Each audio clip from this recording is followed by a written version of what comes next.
You know the old expression, don't try to boil the ocean. And that's what some people try to do. It's like, I'm going to go viral. I'm going to be world famous. I'm just going to throw my stuff out there and hope the world falls in love with me. It's like, that rarely ever works. What does work, and what I tell my students is, and this is nothing new, this is classic market segmentation. You take a huge market and you divide it into pieces.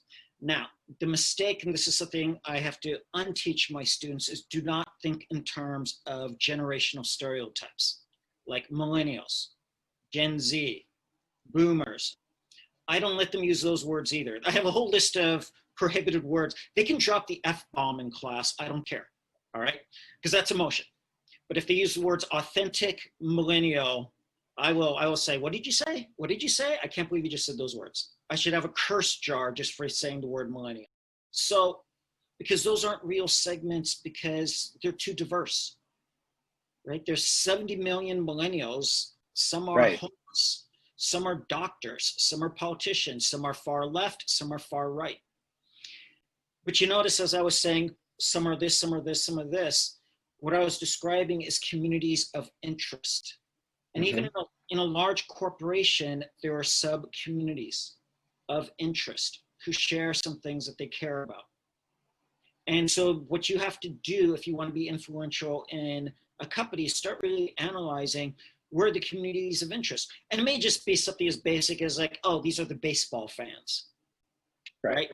They love the San Francisco Giants. They follow every game. They get together in the kitchen. They talk about the game last night.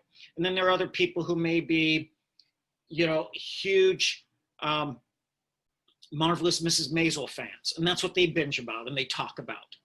And so those are, you know, those are nice, safe communities of interest. Others may have stronger interest, global warming or cats. I'm a cat guy, so it's like, it's all about cats. All right, so if you do anything about cats, you catch my interest. So, and this is strategic because you can't appeal to everyone equally, right? The baseball fans, the cat fans, or maybe some overlap. But then you determine, okay, your message, who is it going to resonate with the most? And you start with them.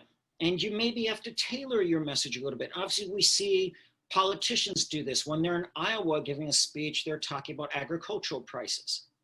When they travel down to Texas, they're talking about drilling and oil. So, and you know, when they come out to California, they talk about different global warming, you know, creative industries.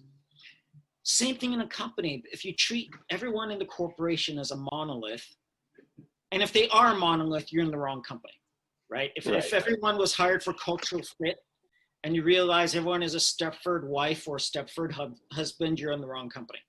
Definitely. But most companies are made up of diverse interests. And even, you know, on a college campus, I tell my students, you know, I just use the USC campus. I say 40,000 students. You want to influence 40,000 students, what do you do? And the answer is not Instagram. Because social media is going to, those algorithms are going to bury your message within 12 hours. Good luck, right? But I said, we have communities of interest all throughout campus. There's a marching band. There's a Catholic church. There's a fraternity. There's a class focused on molecular biology, because every class is a community of interest.